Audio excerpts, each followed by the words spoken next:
So ayan, good morning mga kasabot, dito natin dito sa province. Ayan, ganda ng panahon, maliwalas.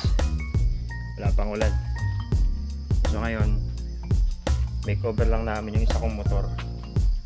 Yung binilang ko ng True Bear Grip. So ayusin namin ngayon. Balik namin yung pinaka stock. So yun muna ang gagawin namin dito. Kasi alagyan ang tapaludo. At babalik namin sa dating itsura niya para medyo magbago-bago. So andun sa baba, tingnan natin.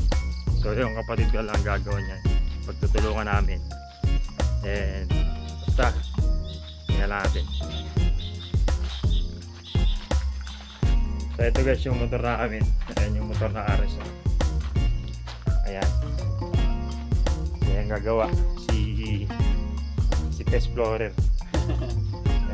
Panoorin nyo na lang dyan sa YouTube nya yung pag makeover namin dito sa motor na to. Papalitan namin yan papalitan namin ng tapaludo. Ayan, pasag na yung tapaludo nya. Tapos ito mudguard. Okay naman yung mudguard na ganyan guys. Problema nyan, hassle pag magpapalit ka ng ng gulong, baklas. So may nabili ako dito, ito yung binili sa parts out. Ayan. Tapos ito, sana yun, ito ipapalit natin. So ayan, siya yung gagawa, si Explorer. Panoorin nyo lang sa YouTube nya kung paano yung pag-ano niyang RS na yan. So sayang kasi medyo naluluma na, tagal na yung servisyo nyan guys, 2014 pa yan. Pero makina, start ng makina, parinig natin sa kanila yung makina. Napakaganda ng makina nito guys, yung motor na to. Ito yung mga sinaunang motor na wala man lang sakit sa ulo. Hanggang ngayon hindi pa nabibiyak yung makina niyan. Gamit na gamit pa yan, gamit na gamit. Ayan, parin natin yung makina. Ayan, yung makina wala man lang lagitik yan. One click. Ayan, siya yung gumagamit yan, ginagamit sa pagpapasok. Ganda ng tunog.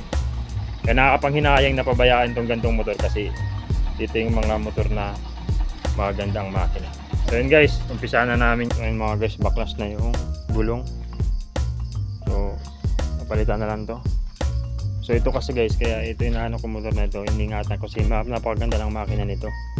Tahimik, walang lagitik, hindi kagaya nung Alpha natin na kapag nananakbo maingay. Ito tahimik to pag nananakbo, tsaka matulin to kasi high speed yung gilid ng mga Yamaha gaya ng YTX. Kaya hindi ko pinapabayaan tong motor na to. Kalaunan pwedeng gawing build, gawing tracker o kaya bobber, gandang gawin, kaya hindi na pinababayaan.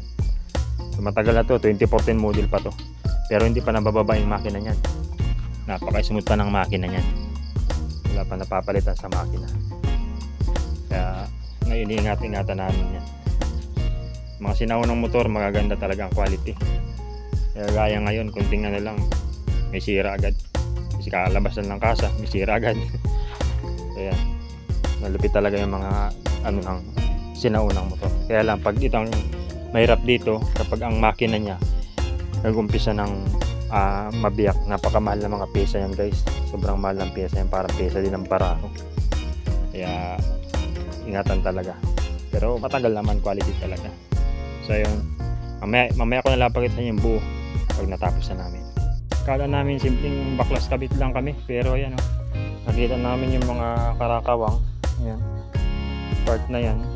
So wala, kala ko baklas kabit lang, pero kailangan ng linisan tapos pinturahan yung ibang mga parts. So ayan, daming mga kalakalaw.